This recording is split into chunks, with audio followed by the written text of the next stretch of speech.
Gente, bem-vindos ao canal BusyFan e hoje nós vamos estar gravando esse vídeo em português dessa vez sobre o aborto.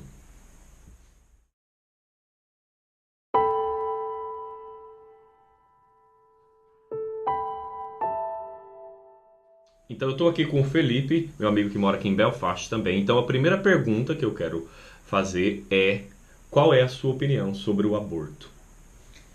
Cara, pra mim, aborto é uma coisa, na minha cabeça, certo? Minha opinião. É uma coisa tão insana que não devia nem ser discutida. Assim, eu não consigo. Tipo, antigamente, cara, os gregos, a galera, os antepassados aí, eles pegavam as crianças e jogavam do abismo. Depois de nascida, se nascesse com algum defeito, eles jogavam nos abismos e não sei o quê.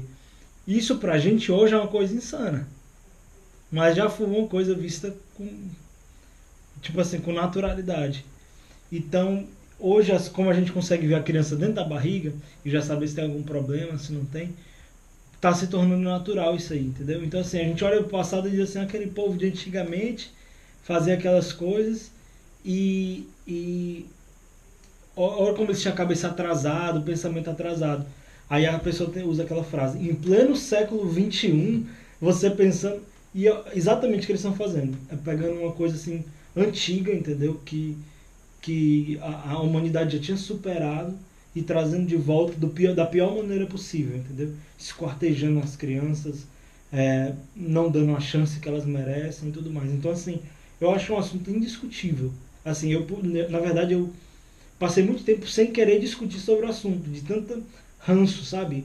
Repulsa que me dava. Então, assim, hoje, pra mim, cara, é impossível. Assim, hoje eu consigo discutir sem me estressar. Mas assim, pra mim ainda é um assunto, uma coisa que me machuca muito, pensar que a gente pensa na possibilidade de fazer um aborto, sabe? Ok, então, sendo católico que eu te conheço, você assim, ainda muito mais tempo dentro da igreja como religioso, hoje como casado, você participa ativamente na igreja e como católico, ou se você pensar também no lado como um cristão, você acha que um cristão que seja pode ser imparcial quando diz respeito ao aborto? Você acha que ele pode ser neutro? Não tem como ser neutro. Assim, ó, é simples. É simples. Se você acredita que um bebê, em qualquer estágio de desenvolvimento, é uma vida, é um ser humano, a partir desse momento que você tem esse reconhecimento, você já não tem mais o direito de condenar ele à morte. Entendeu? Inocentemente. Entendeu?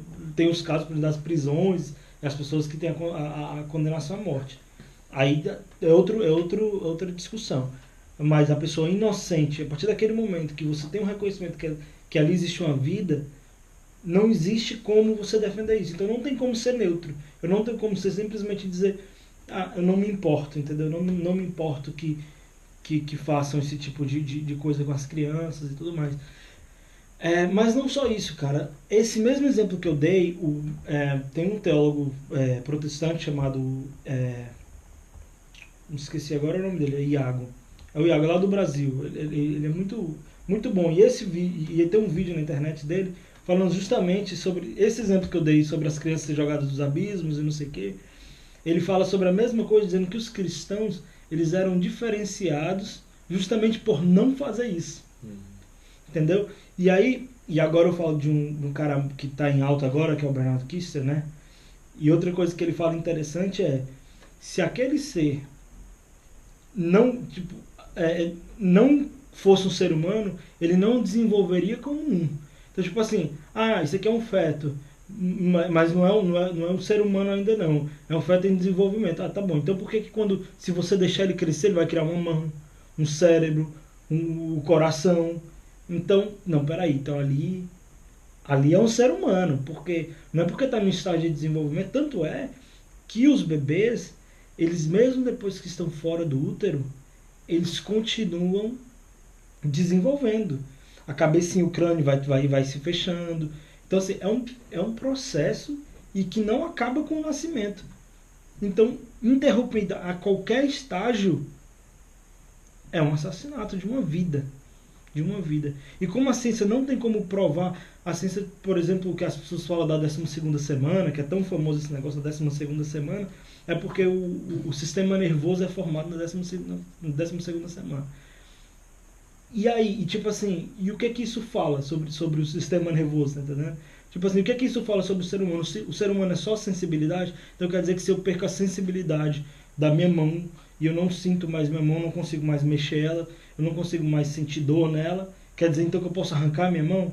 Quer dizer então que a minha mão não é a mão de um ser humano, porque, tá entendendo? Então assim, se a parte do meu corpo, se o argumento se aplica à parte do meu corpo, por que não se aplica ao meu corpo inteiro? Se enquanto o meu corpo inteiro não tem o sistema nervoso, por que eu deixo de ser humano naquele estágio ali? Entendeu? E seria muito mais fácil simplesmente aceitar que ali já é uma vida desde o princípio. E o teu DNA já está formado, já vai saber a cor dos seus olhos, já vai saber a cor da sua pele, entendeu? Se você vai ser menino ou menina, não ali naquele estágio, mas tipo assim, você já sabe tantas coisas ali, o que é aquilo ali se não é um ser humano, se não é uma vida? Então não tem como ser imparcial, entendeu? Não tem como, simplesmente não tem como ser imparcial. Uma coisa que eu ia falar quando você perguntou primeiro a favor né, o que eu achava do aborto e tudo mais, as pessoas falam muito sobre esse negócio de mulheres que são estupradas, né? E tudo mais. Mas quantos casos você conhece de pessoas que queriam fazer aborto por esse motivo? Qual a porcentagem de mulheres que querem fazer aborto porque foram estupradas? É mínimo. É o mínimo do mínimo do mínimo. Então, por que se usa desse exemplo para pegar e generalizar para todas as mulheres? Eu não concordo nem nesse caso. Mas por que se usam desse caso para generalizar para as outras? Né? E última pergunta, então, seria: o que você diria para uma mulher que está pensando em abortar o seu filho? Olha, se eu tivesse a oportunidade de conversar com uma pessoa assim, primeiro, tem vários lugares de pessoas que ajudam, né?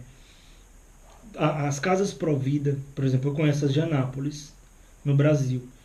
Tem aqui na Irlanda, né? Tem em todo lugar tem casa Provida. Não em todo lugar, mas a maioria. As casas Provida, as pessoas falam, vocês ajudam a pessoa a sair do aborto, a não abortar, e depois elas que se virem para cuidar das crianças. E não é bem assim. As pessoas ajudam mesmo, e se a pessoa ainda assim quiser abandonar a criança, as casas Provida dão um jeito de arranjar a criança para adoção, cuidam da mãe, cuidam do estado psicológico, cuidam de tudo. Então, assim, primeiro, se está pensando nessa opção porque está sem condição financeira ou qualquer outra coisa, procura uma casa de pessoas que vão te ajudar. Se já não é o primeiro aborto, e ainda tá com a culpa do primeiro, e ainda vai botar a culpa do segundo, dá uma oportunidade para lugares. Aqui tem o Rachel Vineyard, né, que é tipo um lugar para pessoas que já fizeram aborto e estão com o peso da culpa, então tem esse acompanhamento psicológico e tudo mais. No Brasil também tem isso, o Provida também oferece isso aí. Então isso é outra coisa que pode fazer, né? Mas assim, e quando é um caso assim, geralmente se pensa no aborto porque tá com uma dor profunda, porque o namorado abandonou, né? Foi uma coisa de uma noite, o namorado abandonou, ou foi porque foi estupro, ou qualquer outra coisa. Já é uma dor profunda. Para que adicionar outra dor que é a dor de um aborto? Entendeu? Por que não fazer dessa dor profunda a alegria imensa de ter uma criança? Porque eu tive meu filho agora e é uma alegria indescritível. Por que não transformar essa dor, esse peso, na alegria inexplicável de ver o sorriso de uma criança? Né? Então, assim, e quantas outras pessoas estão esperando, na verdade, a oportunidade de ter filho, filha e não podem, e ali, de repente, nessa situação tão difícil que os pais vivem, ao ponto da mãe pensar na possibilidade de abortar, às vezes ela pode trazer felicidade pelo menos para outra família que está esperando ali ansiosamente para ter o filhinho deles, entendeu? Então essa é a minha mensagem. Então eu dou graças a Deus e graças a pessoas como o Felipe, que eu, por exemplo, de vida há 28 anos não fui abortado. Valeu, gente, obrigado.